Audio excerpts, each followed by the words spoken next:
Welcome to the VandySports podcast.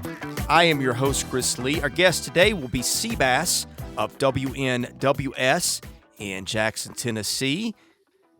Today's episode sponsored by our friends at the Well Coffee House, which turns coffee into water. The Well is a coffee house with a mission to bring clean water to the world. To date, over 30 communities across the globe now have access to safe water, health, and hope. You too can make an impact by visiting a Well Coffee House today. There are 4 locations to serve you in the Nashville area: Brentwood, Green Hills, downtown, and Bellevue. More information can be found at wellcoffeehouse.org. The Well Coffee House, where coffee changes lives. We thank our co-sponsor, WellSpire, Nashville's Learning and Development Center, which is located in the Gulch. Today's news sponsored by Sutherland & Belk, a local injury law firm committed to helping those who have been injured in accidents. If you or someone you know has been hurt in a wreck or other accident, reach out to Sutherland & Belk and see what your rights are. You can find their contact info online at sbinjurylaw.com. Vanderbilt closes its football season Saturday at Tennessee. The Commodores have won the last 3 in the series. Kickoff in Knoxville is at 3 p.m. in the Central Time Zone. You can see the game on the SEC Network. The guest line presented to you by our friends at Boll & Branch, started by Vanderbilt graduates Scott and Missy Tannen.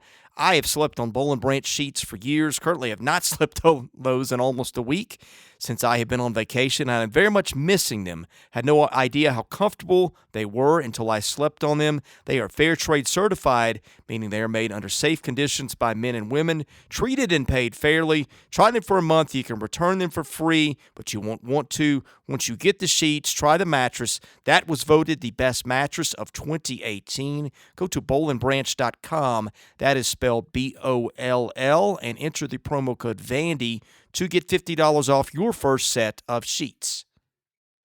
Seabass is with us as he is every week. My friend, appreciate you joining us today. Hope your back or your shoulder is getting better, and we appreciate you being here. It's getting a little bit better. Matter of fact, I just left PT just now. Appreciate you asking. I should be ready for next season, so good news. Well, I wanted to take this time. We're doing this late Wednesday afternoon. Tomorrow is Thanksgiving. Tomorrow, speaking as we do the show. And I wanted to send a lot of thank yous. First of all, to you for doing this show for years, for being a good friend, and to our other guests, George, Willie, Mitch, Norman Jordan. I want to thank our listeners. It has not been the easiest of years to listen, especially if you don't like baseball, which some of our audience doesn't. And other than that, it's been a tough year. And the people who subscribe at VandySports.com, I think, as I've said on the show before, the way I'm able to do this is through having advertisers on the podcast. And, of course, it helps to have an audience. And the way I'm able to do the website is through paid subscriptions. I do not get a salary through Rivals or Yahoo. So I just wanted to begin by thanking all those people who have helped, all the people that have listened, that have sent me encouragement. And I think this has been a tough calendar year. It's been the same podcast over and over and over, other than baseball season. And I appreciate you hanging in there for that. But I also appreciate our audience, the people that have reached out to me with encouraging messages. It's been a tough year to do this job. And again, I'm blessed to be able to do it. But I want to thank our audience and the people who have supported us. And also, is a lot of people on our site know I didn't get into on the podcast. We had a family situation the last couple of weeks that appears to be very much heading in the right direction finally, but it was a tough time. And I wanted to open the podcast by thanking all the people who have supported us in whatever way, who supported me through prayers the last couple of weeks as I was having a really tough time just outside the site. And so I think this is the appropriate time to say those things. And frankly, communities are a really important part of what I do. It has been, this Vanderbilt thing has been a bridge to make friends I didn't know I had. And I think that in the wake of a very tough couple weeks of football, I think community in the war room is really bonded together, and I think that's helped a lot of people get things through. So as we embark on Thanksgiving, just the importance of community has been on my mind a lot, and I just cannot tell you guys out there who are listening. Some of you I know by name. Some of you I've eaten dinner with or lunch. Some of you I have corresponded with for years but never met face to face. So if you're out there listening and I have a relationship with you through sponsorship or friendship through the site or whatever that is, I just wanted to start by letting everybody know, most of all, I think that is how I keep going. That is how I do this. I think bottom line is, yeah, the sports has been fun to cover, the baseball national titles, those things. I always wanted to be a sports writer when I was a kid, but I think back to what has kept me in this when it's been just brutally tough to do at times, is it has been this year. And I think it's community. And my friend, you've been a big part of that, and I want to especially thank you. Well, thanks, dude. Man, I appreciate that. That's awful nice of you to say. And yeah, it's true. If it's not now, when? What I wanted to be when I was a little kid, I wanted to play football for Vanderbilt. That's what I wanted to do. That's what I wanted to do. And I guess I would have played. Who would I have played for, Chris? Would I have played for Dowhauer? Oh. You would have played for DiNardo, I believe, is when you would have started. Let's see, 93 through 95. What are we looking at here? Yeah, I believe that's right into Dowhauer. No, I mean, I think that's Woody and Dowhauer. I mean, sorry, DiNardo and Dowhauer. Yeah. Right in there. Yeah. DiNardo would have recruited you, so yeah. Yeah, that would have been interesting. Yeah. Okay. All right, so we know we're working on a limited clock tonight, so fire away, my friend. Would you like just to go into the mailbag and go from there? Because we got a lot of questions. I'd like to do. Do we really? Well, yeah. Let's do the Thanksgiving edition of the mailbag. Let's go. Well, would you rather address something else first, or you just want to go straight there? Chris, what could I possibly address? That's the question I've been asking myself all week and the week before. What? And the week before. What, the big game. The big game this weekend. The big game this weekend. Let's break down all the X's and O's. It's a 20-point underdog. Here we go. All right, today's mailbag is sponsored by Vanderbilt fan and independent insurance agent Josh Minton of Brentwood. Do you need an insurance agent who wants to know your unique needs and circumstances and will tailor an insurance plan to fit them?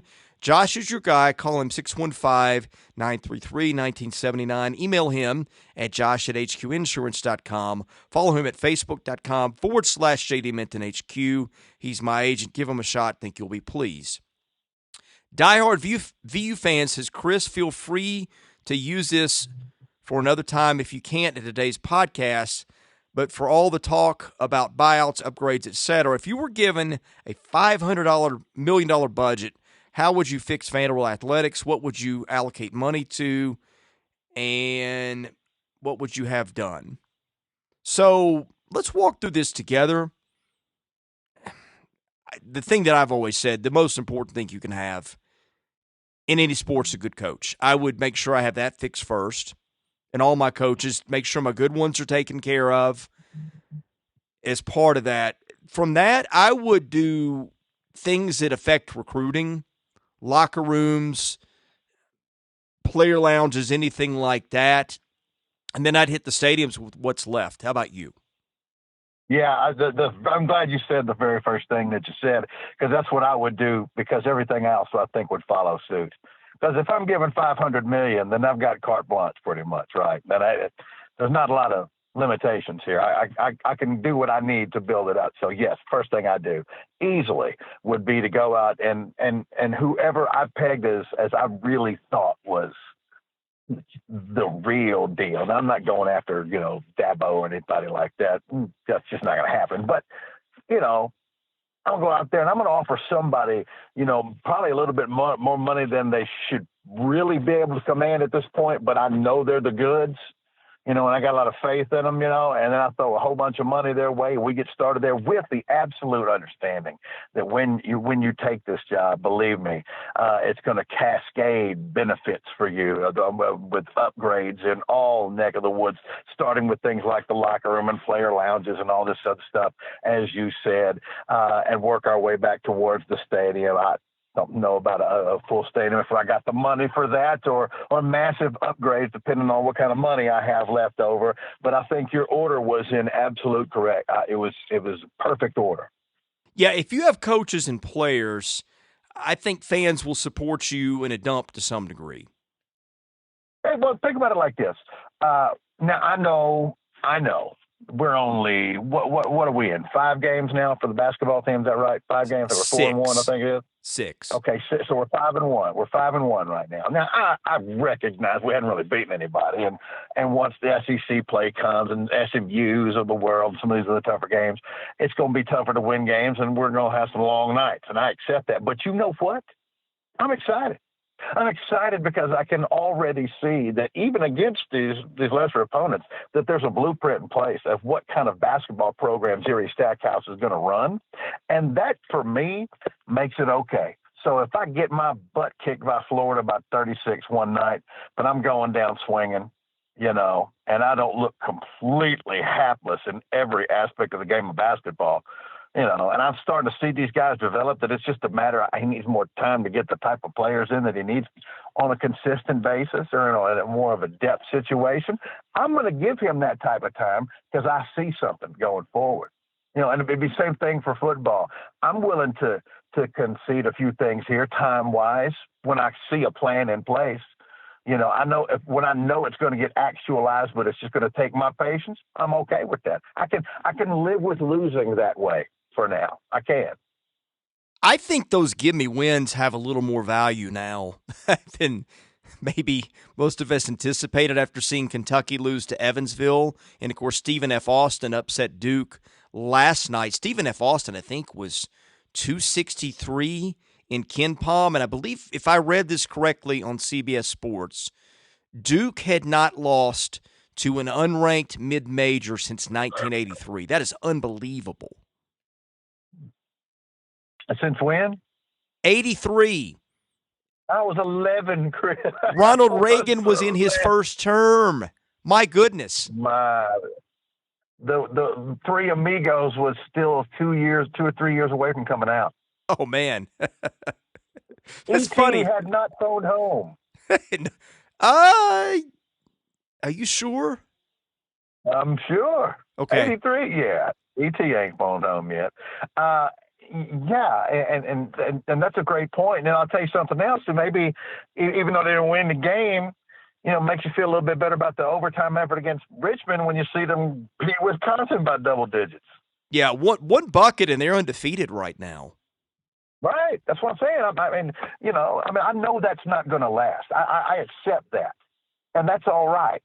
But I bet you that effort doesn't change. I bet it amps up.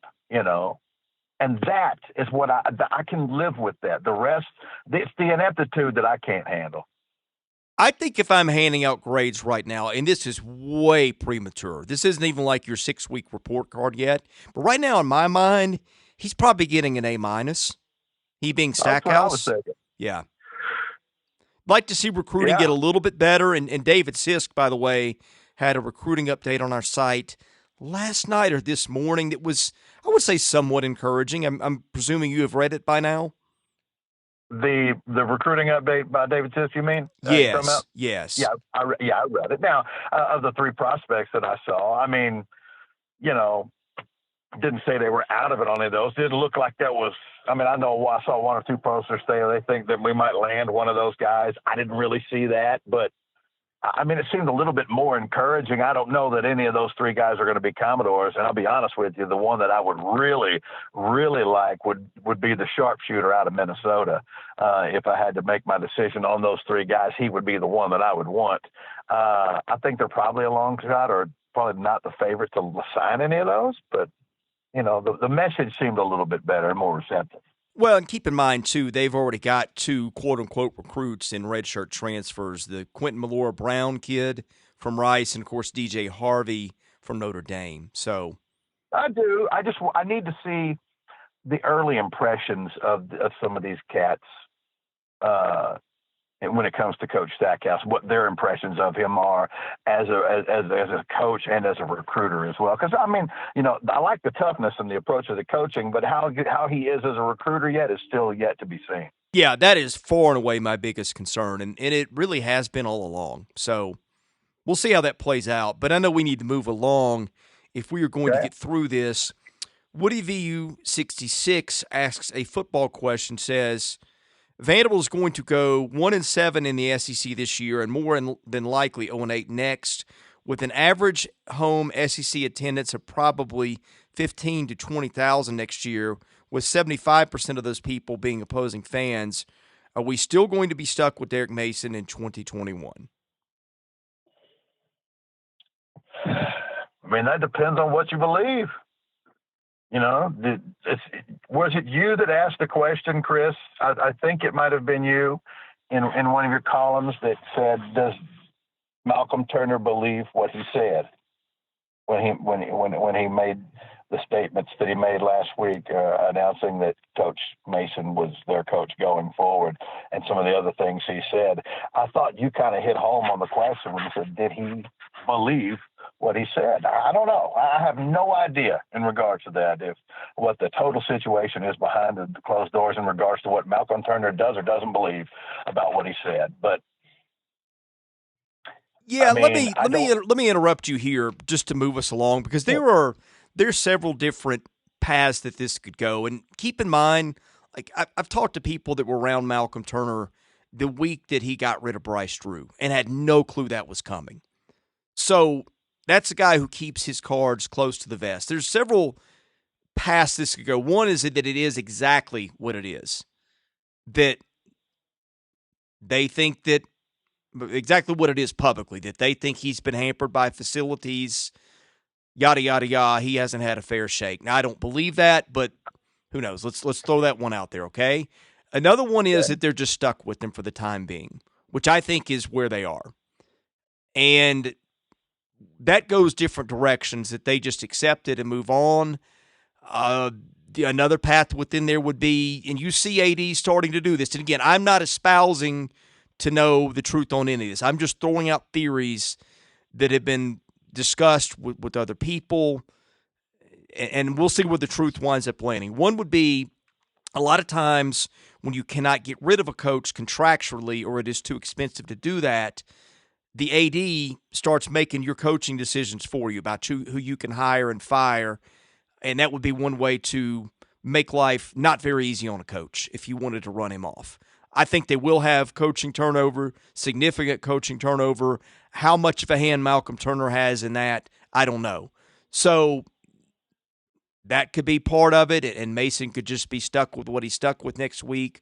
Or at some point, he could maybe say, forget this, this is misery, and finds a way to move on to, maybe a coordinator's job in the NFL, or position coach or something like that. These are things that have been just kind of thrown out there. Again, I don't pretend to know the truth, but I think those are the past. Somewhere along those tracks is where things are going to fall in the coming months. And by the way, the other one would be that they really are just stuck with him. He's not going anywhere. And not only is he the coach next year, but he's coached in 2021. Well, and it's interesting that I've seen some people say on the board, why, and it's no way, and I know it's just wishful thinking on their part, because there's no way that would ever happen. But why doesn't Derek Mason realize that he's not living up to his end of the bargain and just, and walk away? But let me stop you there, because he doesn't believe it. He doesn't believe it. Well, that's okay. There's people that believe that we've never landed on the moon. That's exactly right. It is a free country, my friend. And some days I'm thankful for that, and maybe some days I'm not.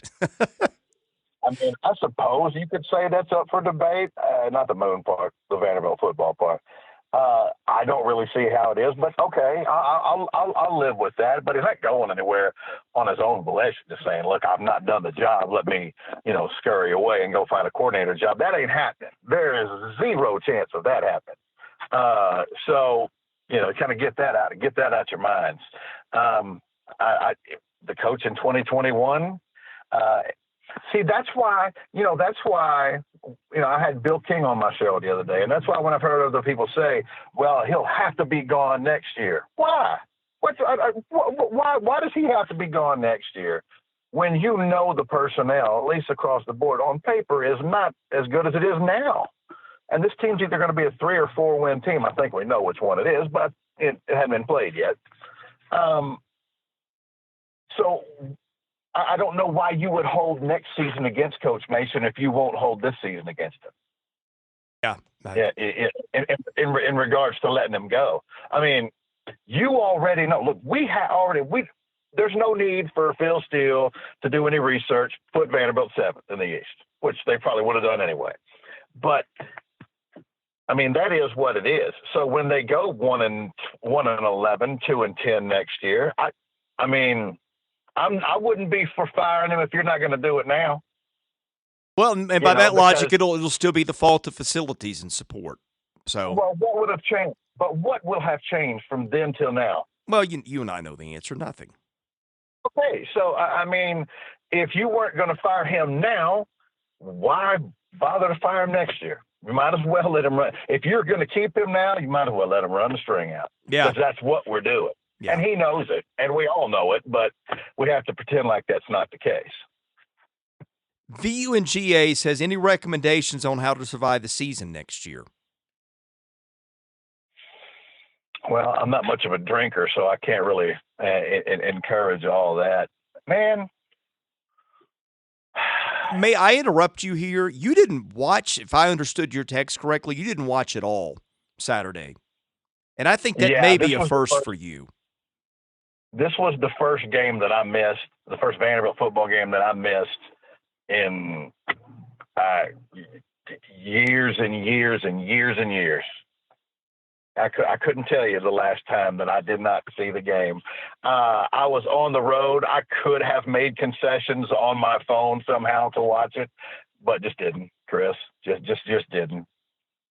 You know, still love my team. Yes, I do. Love them very much, but it just, you know, I'm glad I'm glad that Pink got in. Oh man, got some touchdowns, and you know, and Key did his thing in his final home game. Man, it's good to see, you know, some of those cats playing on that field for the last time to at least go out on a good note on that field. I felt good about that.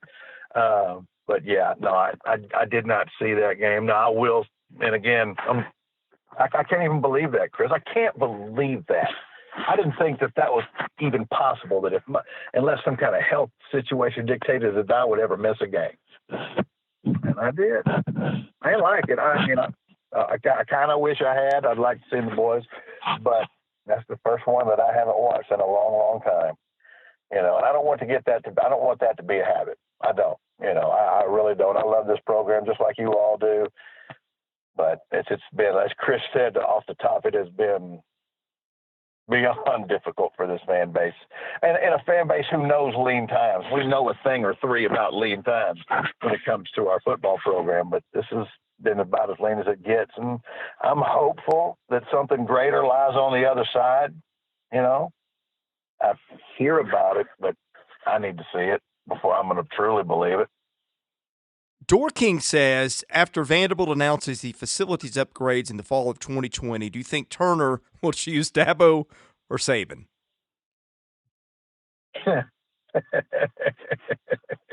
To what? Play them in their opening, and again when for the opening of the new facilities? He did not specify. Yeah.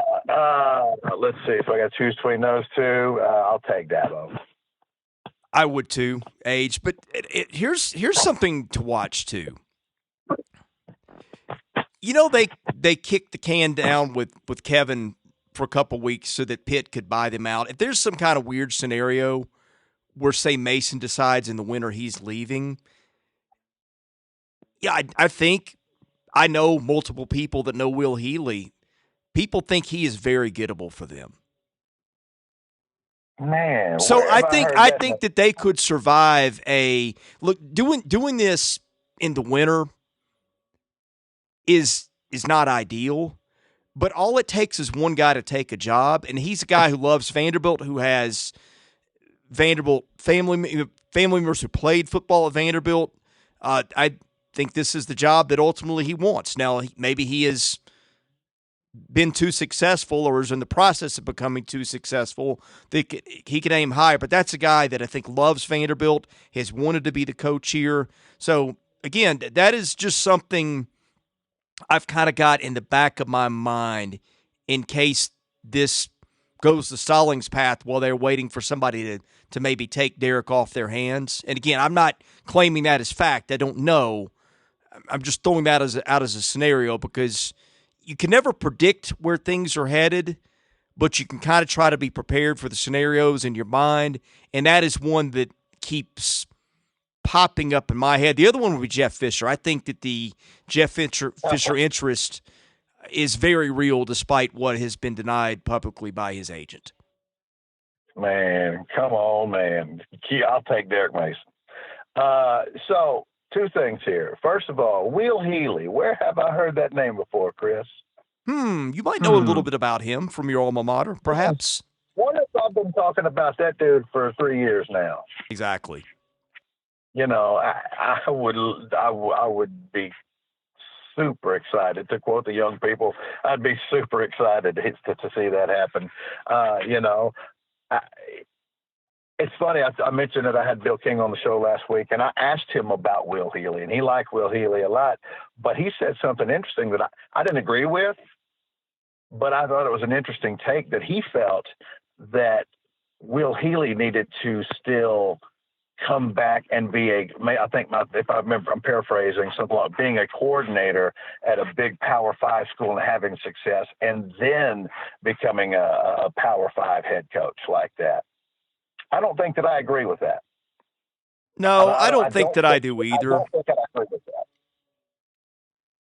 I think you were either organized in the CEO type or you're not. Absolutely, and I totally agree with that. And I can tell you, I mean, you can't fully grasp.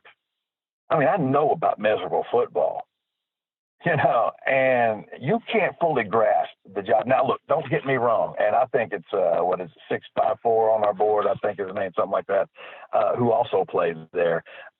You know, and he mentioned something that I thought was absolutely right. And he was saying, you know, it helped that the facilities had come a long way and there were promises, facilities and all that stuff. And that certainly helped. There's no doubt. If he had to just work scratch on the same thing that was always there before, he probably couldn't do what he did there. And Hudspeth wouldn't be doing what he's doing now.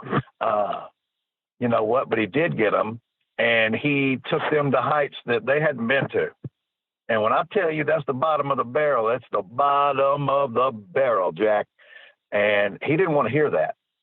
You know, he walked right in there as if they'd been a great program for years, you know, and when a D1 job came calling, he, you know, it was one of those things where I thought, you know, well, Charlotte, are you sure is that a job that you want to take? You know, you could end up floundering there if you didn't do well. Then I got to thinking about it. He's going to do well. I mean, Will Healy is a good football coach, and he's got what it takes to get it done. He's already proved, because if you can turn Austin Peay around, you can get Charlotte into meaningful football. And he's already done that. I mean, you know, I don't know when the Mason era ends, whether it's before the next season or it's all the way through 2021. I'm not even going to worry about that anymore. All I'm going to say is that when it does happen, I really hope Will Healy is at the top of the list. I've only got time, or you probably only have time for 2 more questions, so let's get to these. Vandy Nash says, how low is the floor for next season? There's a huge drop-off at running back, new quarterback, etc.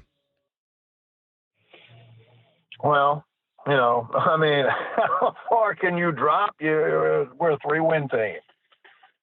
You know, I mean, I think we open up with what? Stetson, Chris, is that right? Mercer here. Mercer, excuse me, Stetson. Yeah, the Mercer Bears. Yeah, I mean, I think this is probably a 2-win team next year. So, I mean, as far as the floor, and the floor's already low. You know, I mean, I don't really know how much lower it would go. You know, I think the only difference between this year and next year is that I think it would be immensely harder to win a game like Missouri, you know, and some of the non-conference games that generally you expect to win could be tougher. Having said that, there's a lot of pieces coming back defensively. They're going to have guys on that side of the ball defensively that they did not have this year, probably should have, and I think at least in that front seven, I think they're going to be much better. I think the offensive line, how much of the offensive line do they get back, Chris? Let's see. Presuming Cochran does not turn pro, and I've not heard anything on that lately, they'll have Cochran, they'll have Stewart, they will have Bryce Bailey, they will have Cole Clemens, they will have Grant Miller, they will have Tyler Steen. I mean, their offensive line will have a lot of returning experience. Let me cut to the chase a little bit because we have got just a minute or two before you have to go. But I think that there's two different ways to answer that question, okay? One is, can he get his team back? Because I think he lost his team this year early, significant portions of it. And when that happens, the season takes on a life of its own. And it's a reason I have not been very optimistic during the season as we do these podcasts. I mean, other than the obvious play on the field. But with that as a background, it's just hard to recover and play well, and you have seen the results. So if he's back, do his guys take him seriously next year? If we can answer that question as a negative, then I think it is a 1 or 2. If we answer that a different way, okay, let's go through the schedule.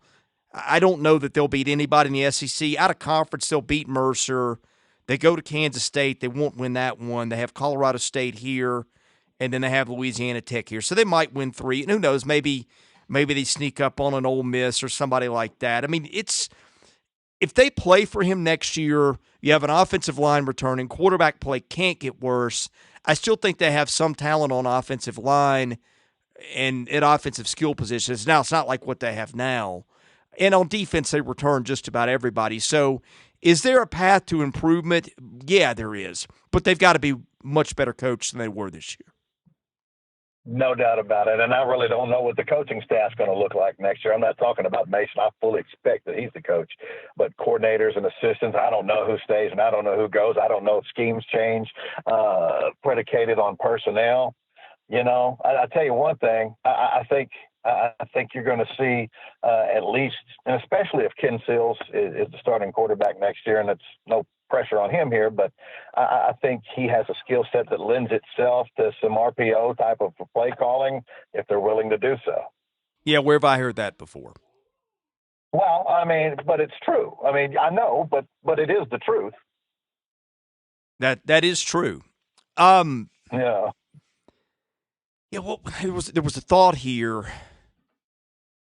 Oh, I know. The next. Sorry, my kids. I'm doing this, as you know, in Colorado in my in-laws' basement. My kids just burst in.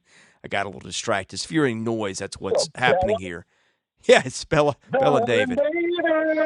They cannot hear you because I'm on headphones, but I will tell them hello. What's up? The thing next to watch will be coaches, because I'm hearing that some of the better ones are probably going to have opportunities elsewhere. I think they'll leave. Boy, that's a rosy picture. And if I'm them at this point, I'm making the decisions on his coordinators if I'm Malcolm Turner. I'm just saying I'm taking this out of your hands. Obviously, you have not made good decisions with these. And if you're going to stay here and collect $3.5 million to coach, we're going to go out and find an innovative offensive coordinator and a defensive coordinator who's a little bit of that too. If you want to remain the coach here, that's what I'm doing if I'm Turner. Whether they do, I don't know. Who's doing the hiring? I'd go find some hotshot young kid somewhere who's probably not going to get a coordinator opportunity elsewhere and use that as my gear. Look. I'm not asking you who you hire. I'm asking who's doing the hiring. Oh, I just said that. If it's me, if I'm running that AD and I'm Malcolm Turner, I'm calling the shots there. I don't know that that's the case, but what does he know about who's a good coordinator and an up-and-coming coach in college football? How about we ask that of the current coach as well? Well, let's calm down. That's true, but I know he's got it wrong. But I mean, at least he knows the players. You know, he knows who these coaches are. He knows what they do, what their experience. He hasn't made the right hires yet. Their schemes have not fit their talent for years. So at this point, let's just try something different and move forward. That's probably a bold move. I would tend to make a bold move in that spot. Because what do you have to lose? That's exactly what I was at this point. What do I have to lose? If you let him choose what he wants to choose, it's another 2 to 3 win season. That is at least maybe an opportunity. If it's a 1-win season, 2-win season, 3-win season, nobody really cares. But what if you can catch lightning in the bottle and catch something better? That's what I'm going for, because you have to. I'm in. I'm all in. You want me to do this the nice way or the mean way? I don't care. Just do what you need to do, because you got a show in 5 minutes, don't you? You can find me on Twitter at CheapSeatsBass, online at WNWS.com. And if you happen to be in Jackson, Tennessee, Monday through Friday, 101.5 FM.